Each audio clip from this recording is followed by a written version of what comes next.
Thanks for coming. My name is Tyler Folkman. I work for a company called BENlabs. We do really AI for human attention. So we think a lot about how do we leverage unstructured data to enable people to make better decisions. We kind of have a unique opportunity here to talk a little bit about how security fits into that space. And I think there's some interesting case studies that you all will find interesting that overlap both human attention with like social media platforms and security. And hopefully we can learn a little bit to be a little safer online. So we did that. So if you haven't heard of us, we get content out in a lot of the top movies, shows, Instagram YouTubers, you know, like Dude Perfect. Barbie was one of our bigger ones recently, getting like the GM cars and Barbie. We really try to help get brands in the content. So you've probably seen our work. We've got millions of live content, 14 million creators we work with, 14 years of experience, just essentially a lot of work we've done in the content space. Also tons of patents. So how we actually process the unstructured data, how we use that data to make better decisions is something we think a lot about. So if you're interested in more some of the technical side, we've been working a lot with like novel algorithms, processing video, processing images and text. So we can talk about that after the stage, but just to give you a sense of like the lay of the land. And then creators. We've worked with some of the top creators in the world. And so we think a lot about like in the creator space, how does security fit into that? And like, what are some of the vulnerabilities for these creators as we work with them to make sure the brands and the creators have kind of a safe experience? So what are the 4 things we're going to hit on with security? 1, social media vulnerabilities. It might not be something you think a lot about, but they really exist. 2, account takeovers, which is a very specific type of vulnerability. 3, content takeover. And 4, bots and fake followers. So there's a lot going on in the social space behind the scenes that if you don't look, might not be obvious to you, but I think it'll be some fun to talk about. So some terms, platform, as I say that word, is really like a social media platform. So YouTube, Instagram, TikTok. A creator is someone on the platform looking to make content, and then the audience is the people they're targeting. So what are some of the social media vulnerabilities in cybersecurity? Well, one is money. $500 trillion by 2027. That's a lot of money. 500 billion, sorry, $500 billion. I said the wrong number. Is a huge amount of money on the internet. The creators out there not only are making a lot of money, but a lot of transactions pass through them. I mean, has anyone heard of Prime energy drinks? Yeah. Like, it's taken over Gatorade, Powerade, almost like that overnight. And does anyone know how it was founded? Who founded it? Yeah, people are shaking their heads. We got Logan Paul. He's a creator online, driving tons of money through this energy drink. So there is a lot of money in the creator economy space. It's also very decentralized. So there's a lot of vulnerability because of the amount of networks out there or platforms for people to try to overtake. There's Facebook, YouTube, Instagram, TikTok. If you go outside the US, there's hundreds of more platforms. Then there's like Netflix, Disney Plus. There's a ton of different opportunities for creators to be overtaken. And then there's a ton of value in their network. So Logan Paul, right, in the Prime example, was able to have that success because of his audience. That audience was able to quickly see his brand and like his personality and then get behind that new product, right? You can imagine taking over that type of account and like pushing a different product or doing something nefarious, right? So these creators have these platforms that have a huge amount of audience, has a lot of money involved, and is really ripe for security takeovers. And there's some pretty interesting examples of it. So on the online business side, I'm going to skip this one. Let's skip this one. There's 94.5% of creators say they're using AI. So I kind of bring this up because as they're doing this process, they're on the cutting edge of technology. So we kind of talked about how they're vulnerable, right? They have big audiences with a lot of money and like kind of like a honeypot for cybersecurity attacks. They're also using cutting edge technology. The thing about cutting edge technology is it's also very vulnerable usually from a security perspective. It's maybe not as tested. It's not got as much best practices yet. It's really kind of on that cutting edge. And so it can lead to some opportunities for them to be overtaken. And they also generally are not super tech savvy. They don't have big, like infrastructure teams or tech ops teams to kind of help them know, don't install this, don't upgrade that. There's a vulnerability here, fix that thing. So they can be very vulnerable. So we talked about all these things. So like, how does that lead to actual account takeover? So account takeover in this term is you take the account and then you are able to leverage that account to access the audience in a way that the audience thinks is still legitimate. And then they take actions that are not legitimate actions that you want them to take. So let's look at an example. The UK, the Army's YouTube channel was actually overtaken. So they have this large YouTube channel. Someone goes and overtakes it, and then they change everything. They rebrand it to ARK Invest. Has anyone heard of ARK back in the crypto days? Bitcoin. ARK is a cryptocurrency. So this one's a little bit in the past. So they go take over this really big account that people trust. They rebrand it. You can even rename it. If you look really closely, they've named it to ARK Invest, and they grab the ARK logo, and then they start uploading a bunch of content about ARK. And you know, who did they use as their spokesperson? Elon Musk. Elon Musk was not in any of these videos, but they fabricated it together. So they use a platform that is trusted, has a large audience, and then they take it over and convince them to invest in ARK.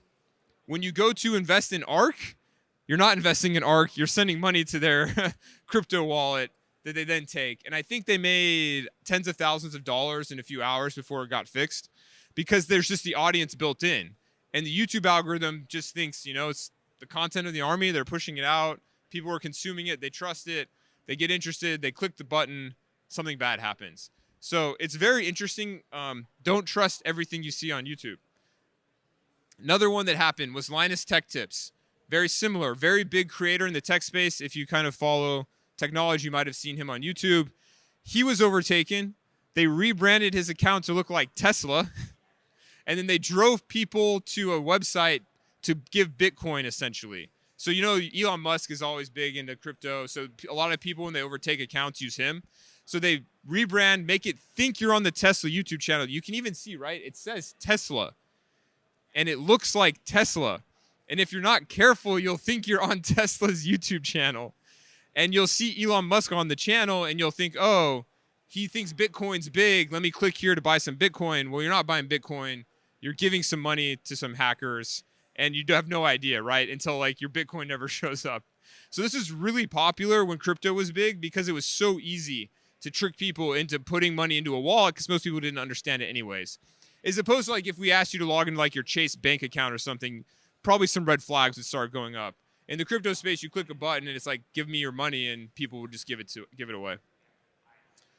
So what's the defense here, right? If you're in this space, or you've got people in this space, or you've got products, one is antivirus. I mean, the things you should do are pretty normal. Have antivirus to help protect against some of these things, like these vulnerabilities where people can get into your account, can be protected against. Having some of these safety center tools turned on, like YouTube, Instagram, they all have privacy and safety centers, like two-factor authentication, right? The multi-factor thing. You can turn that on. So if someone does hack your account, you get an email saying, hey, someone's logging in. Here's the two-factor code. And you're like, okay, this is wrong. Let me go fix it. And then just be on guard. Just knowing that this is a possibility with your socials makes you much more aware of being overtaken. It also makes you much more aware as a consumer about what those opportunities are for people to trick you. Oh, and this is still happening. So a few months ago, I went to YouTube and I typed in Elon Musk. If you look at these top channels, which I can kind of walk over here,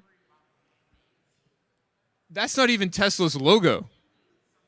This one is just a random dude, but they're all just kind of creating accounts trying to look like Tesla, and then they're manipulating the SEO of YouTube to get to the top. And so you think it's legitimate, but it's not. So even to this day, these things are happening. Okay, another fun one to talk about that's a vulnerability is your voice. If you are a big creator, or even if you're not a big creator, but you put a lot of content online, your voice, your image, your personality, your written word is out there for someone to take and put into an AI system. Has everyone seen Terminator? Maybe I'm too old. I don't know. But this happens in Terminator, right? They call up the son, and you know, he's on the phone, and it's his mom, and it feels off to him. So he asks about his dog, and he says, is Wolfie okay? Well, his dog's name is not Wolfie. And so the robot was like, yeah, the dog's fine. And he's like, okay, this is not, my mom, because she would know that's not my dog's name. This can happen now. It doesn't take much. Like, whatever I'm doing right here is making me vulnerable, right? One of you could go find this recording, steal my voice, plug it into an AI thing, and then make my voice say whatever I wanted. It's really pretty cheap. I think $10 for a product. Put it in, spit it out, and now you've got someone talking like Elon Musk or Bill Gates or anyone, right? And they don't know the difference. So be very aware of that. Even outside of social media, it's a vulnerability for people. Also, the evolution of phishing. Phishing's getting much more real, right? Because of all this stuff on the internet and the AI that can leverage it effectively, it can feel a lot more real to you. You might get a message from someone that's coming from who you think is your mom or your family member or a friend, and it sounds like them if it's a voice, or maybe it's a picture of them because it was generated from AI. Maybe it even kind of like uses some of their words because they write a lot on the internet. These types of scams are way more easy to pull off with AI helping the scammers. So it's something to be on the lookout for. And one thing I suggest, honestly, it sounds super old school, but is like some type of like code word.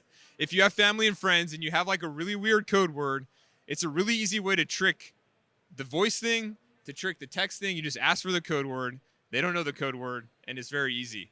But really, some of these things are starting to happen. All right, let's talk a little bit about account takeover. So why would they take it over? One is access to distribution. So creators have built-in reputation, which we talked a little bit about. If you can take over their account, you get that reputation now as your own reputation because people aren't paying attention. And then that quality of that account can allow you to reach that audience. YouTube's algorithm is rewarding you for your size and your quality of your account. If someone takes it over, they're also keeping those rewards until YouTube figures it out. This one's an interesting one, which is nearly half of Americans make purchases based on influencer recommendations, which is just to say that if you could successfully take over an influencer account, there's a real possibility that you can then influence people to make purchasing decisions. And if you're trying to make money with your scams, that's really useful, right? One of the big challenges of any type of scammer or account takeover is the reputation. You're very unlikely to give your bank account to like a random person that text messages you. But if it's a creator you trust asking you to buy a product, and then you click a link that looks like a product website, you're probably going to buy that product. And then one day the product's not going to show up on your doorstep and you're going to start wondering what happened. But these things are happening. Reposting. This is kind of the idea of you don't have to take over the account, but you can repost the content as if you own that content. So an example here is people taking Elon Musk clips, repackaging it in their own channel, and then trying to bring him as a legitimacy to their channel. So they're making it try to look like their channel had Elon Musk on an interview, or that he said something that is unique to them. So just by being a creator, people can take your content and try to repost it and repackage it to leverage your reputation to convince people to do things that they shouldn't do. So best defenses are also very similar. Antivirus, again, doesn't hurt. And then be on guard as well. Just knowing, again, that these things are out there is a really good first defense. Don't get tricked by things that seem real. That's very important. Scamming used to be very easy to avoid, but it's getting a lot harder. Deepfakes don't make that any easier. Has any deepfakes, everyone kind of, that term? It's basically the idea of generating something that wasn't real in like an image or a video. And that's dangerous, right? Like you get the president deepfake saying something in like a big YouTube channel, that could really confuse people. Especially depending on what generation you grew up in, is what the data is showing is younger generations are much more skeptical of everything on the internet. They grew up in a terrible internet environment. Younger generations or older generations believe everything on the internet. If you have, my parents are kind of older, and my mom will send me something and she'll be like, oh, I saw this. Isn't that crazy? And I read like one sentence of it and I'm like, that's fake. So like, how do you know? I'm like, you just kind of know, right? And so it's very vulnerable for people that don't have that built-in like filter. And like Elon Musk or Bill Gates or like these famous people I've talked about, you might be a little more skeptical. But like this channel on the right, it's a very niche channel. You might not be skeptical of your 10,000 channel that you follow But that still makes money for scammers, right? If they're kind of ripping off someone that's small, in some ways it makes it easier for you not to be on your guard. So it's not just happening with big creators. And again, they're using this AI technology, which makes them a little bit more vulnerable because they're using technology that can be like an entrance to breaking through their security. All right, content takeover. So access to trust, reposting, and packaging. We talked about all that. As we talked last about bots and fake followers. So something you may or may not be familiar with is many of the interactions on the internet are not humans. I think Elon Musk made this big in the news when he bought Twitter, and he really was like trying to back out of the deal because of the bots on Twitter. And his kind of argument was they were very much deflating their bot experience, so they were making their real users look bigger. This is important for security because you don't know if someone actually is successful. The metrics you use to understand if someone's reputable on the internet can easily be gamed. How many followers you have, how many views you have. You can buy that for a certain amount of money. Someone will make bots for you that will go like your content, subscribe to your content. They're not real humans, but they will look real. One of the more interesting things about this, though, is that they don't behave like humans, obviously. You can't sell things to bots. And so some case studies on this is really interesting. Is this one influencer, she had like, I don't know, 3 or 4 million followers on Instagram. So naturally, she's like, I'm going to build an e-commerce store and sell t-shirts with my branding on it. She opens it up, she sells her t-shirts, and she sells 36. 4 million followers, sells 36 t-shirts. And then this whole story comes out, and we run some bot detection algorithm on it, and her bot percentage is like 50%. Like 50% of her followers are like bots.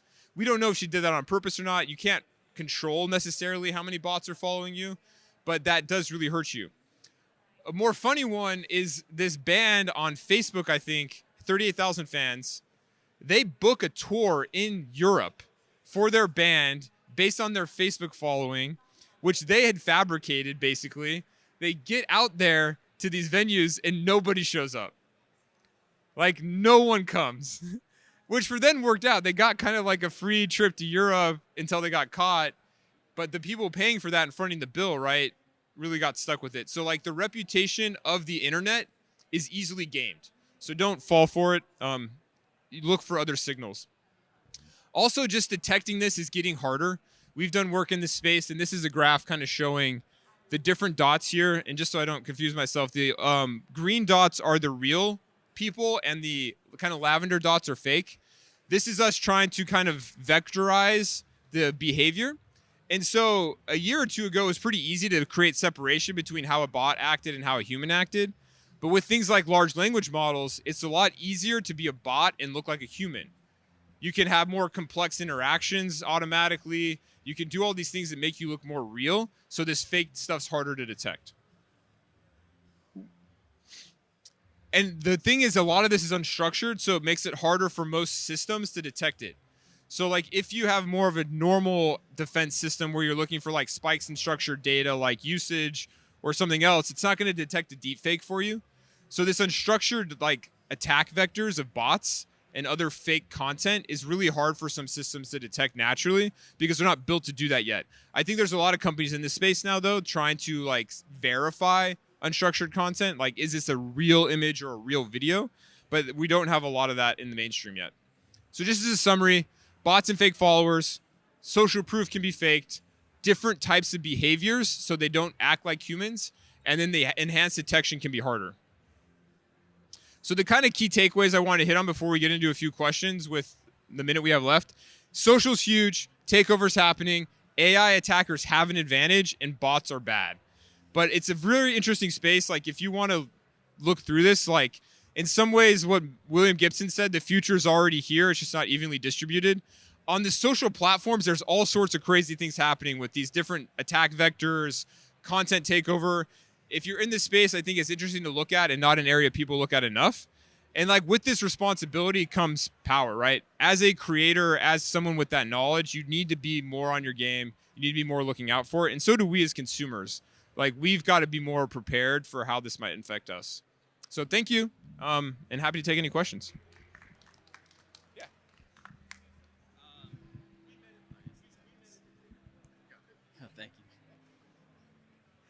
So I guess my question was, I've been hearing a lot about heaven banning, so the opposite of shadow banning. So where it's like the platforms have an incentive to create bots to interact with people, to whether it's influencers or regular people, maybe to inflate their numbers.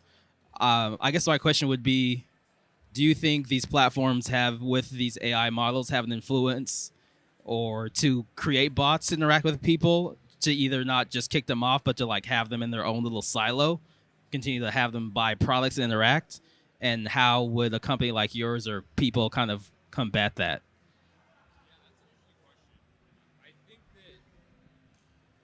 I think that the platforms, they want usage, right? They want to show real usage of their, like, growing usage. And in some ways, since it's hard to detect, they're probably incentivized to do it however they can. Um, and that's really hard to stop if it's coming from the platform. I think as humans, it can be important to think more for yourself. Like, it's really easy to get on YouTube and be like, oh, this is a big channel, it must be good.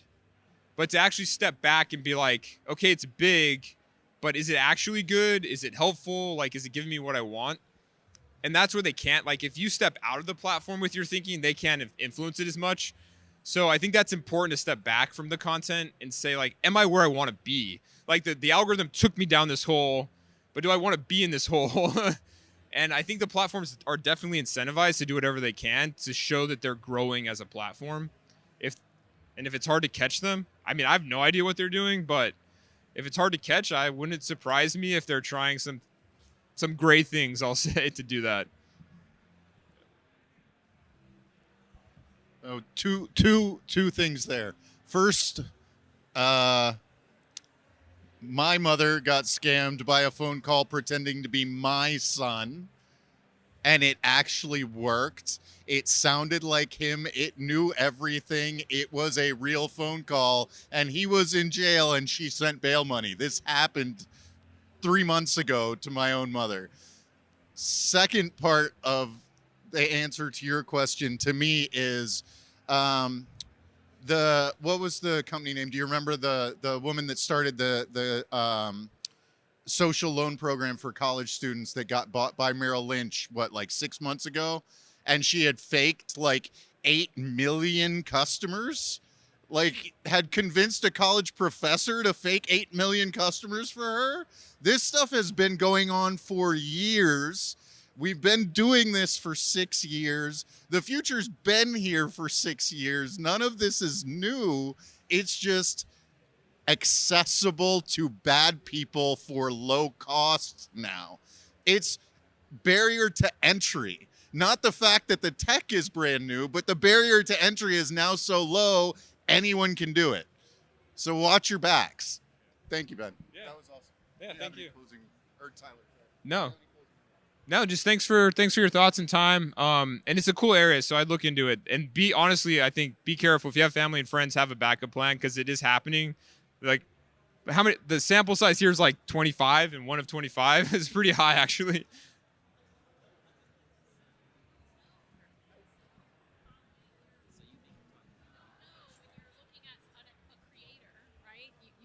Is there anything to look at minutely when you're on Instagram and see a creator, and how do you know it's fake or not? There's